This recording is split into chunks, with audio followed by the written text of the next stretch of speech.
Okay, the next topic which we will do is streamlined and turbulent flow.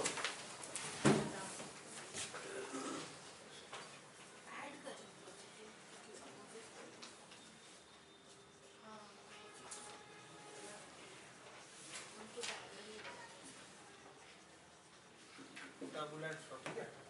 So, as we were discussing that if we consider the flow of water particles near a waterfall, that is very difficult to study, but we have found there are some special kind of motion in which it is easier to study. So, in context with that, we have defined two different kind of motion, streamline and turbulent. In streamline flow, the particles of water will follow a cue. Okay? The particle which is behind the other particle will always remain behind that particle. They will follow a cue. Or in other words, we can say the velocity of a particle at a particular point in space remains fixed. Streamline, if we say streamline flow, the particles will move in cube. Consider a particle here and another particle here. These two particles will always remain in the same line. If they are in the same line at one point of time, then at the other point of time they will be again in the same line. As the ants are moving in queue, in the same fashion they will move. And if you consider any point in the flow, the velocity at that point remains constant with time. It does not change. If one particle is passing through this point, it has some velocity, suppose 2 centimeter per second. Then if after 4 minutes, 5 minutes, some other particle reaches to this point, that will also have the same velocity. Okay, the particles will move in queue, and we can also say that at any point the velocity remains constant with time. Okay. And this happens only for a slow rate of flow. If you increase the rate, this streamline flow get disturbed, and that is called turbulent flow. When this thing does not happen, we call it turbulent flow. At some point of time velocity was like this, at some other point of time velocity will be something else. Okay. So this one is easier to study. So write it. What is streamline flow?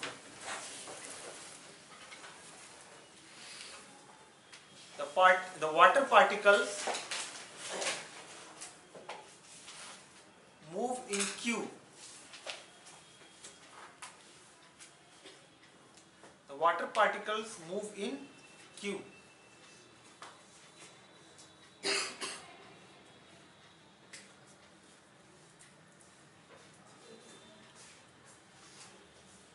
Okay. Full stop. After that you will write velocity at a particular point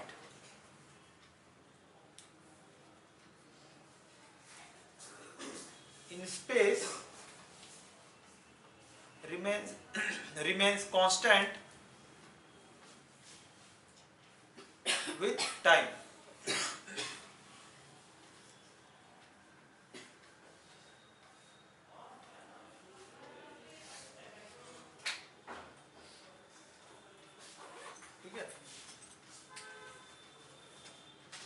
Then you will write these cues. This cue are called line of flow or streamlines. ये जो Q बन रहा है ना पूरा, this cue is called line of flow or streamlines.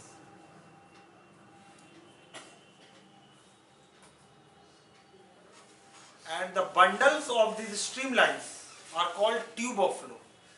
Because if you take the bundles of these lines, it will make a tube. The bundles of these streamlines is called tube of flow. and you can see whatever is entering in the tube, the same will exit from the other side, because in between they have no option to change the direction for streamline flow. It will move in queue, so whatever is entering from one side, the same will exit from the other side. It will not change its direction in between. So this imaginary tube will remain inside the flow all the time for a streamline flow. Okay, and this happens only for slower speeds. This happens only for slower speeds.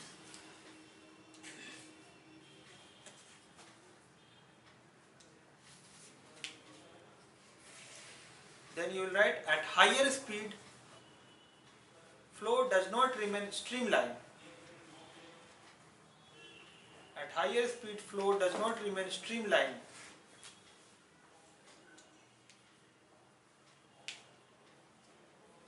And it is called turbulent flow. And it is called turbulent flow.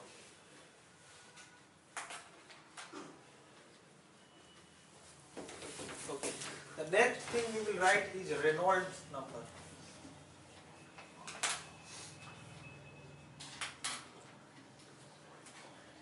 What is this number? Okay, Reynolds number. So this number is used for deciding whether a particular flow is streamlined or not.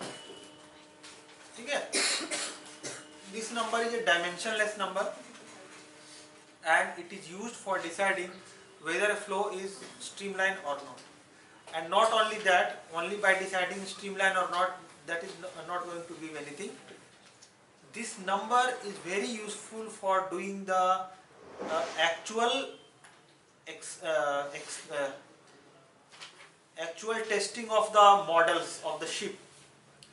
Because if you are making a ship, okay, these things are studied, especially for making ships, and then design of the bridges, okay, design in aeronautical engineering, aerospace engineering, those things, these concepts are used, Bernoulli principle and all this. So suppose you are testing a model of a ship. Okay. How they are tested? If you want to make some ship, suppose it is 100-meter long. So you are not going to make a 100-meter long ship and after that you will test. First what you will do, you will make a small size, the same model, the same thing, same dimension. The whole ship is contracted to a lower dimension only. The same, similar, all the things will be similar. And after that you will take that ship and you will put in the actual water and you will run it with some particular speed, and you will try to test if that speed will be there in the actual scenario when it is moving in the ocean. What will be the resistance, forces and all the things you can calculate. You can calculate at the for the small model, and then you can find for the larger ship how much will be the forces, and accordingly we can design the different things. Okay? The models will be tested various times and then we can design. So for that, the main thing is for testing this for model as with the actual ship, we need to match the Reynolds number for these two objects. Why? Because if Reynolds number is same for this one and the larger one, the turbulency or streamline thing which will be there in the water while the ship is moving will be same. The Reynolds number decides. The Reynolds number is a unitless number. The Reynolds number will decide how much turbulent the water is, and if Reynolds number for the small model is matched with the Reynolds number for a desired actual ship, then we can say that we can compare the resistances from at a small level with the large level. But if Reynolds number is not same, then turbulency factor will be more or different from this for these two cases. Then we cannot say that whatever we have measured here in the same proportion that is going to increase for the ship. So it is very important, Reynolds number is very important while doing this kind of testing, if we want to do the model testing for large ships. So its value is given by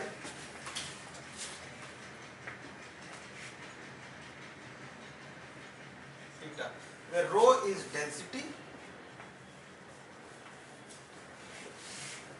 v is the speed of flow, d is the dimension, or for a tube we will write diameter,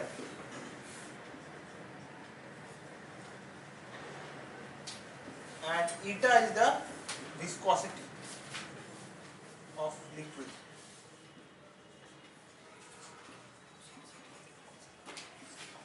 See, rho is the density of liquid, v is the speed with which the ship will move if we are testing the ship, or if we are not testing the ship, if we are taking a flow through a tube, then we will consider the v as the speed of water flowing. Whatever water is flowing, the speed of that we will consider. Now, capital D, if we are testing for ship or some aeroplane and those kind of things, then we will take the dimension. Suppose it is of this much size, then we can take approximately, these are calculated approximately 20 centimeter like that. If we consider for a tube, then we can take the diameter of the tube. Yeah, these things are calculated approximately, not the exact that we have to take diameter or the radius like that. So diameter will be taken for a tube. Then eta is the viscosity, and this is a dimensionless number. If this number exceeds 3000, then motion of liquid becomes turbulent. Write it. If n is greater than 3000, motion becomes turbulent.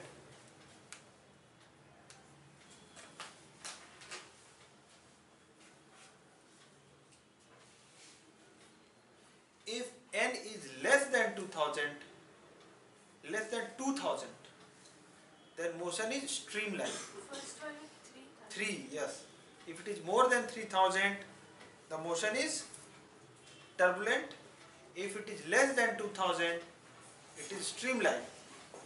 And if it is between 2000 and 3000, then unsteady. Sometimes it will be turbulent, sometimes it may be streamline. It will be unstable.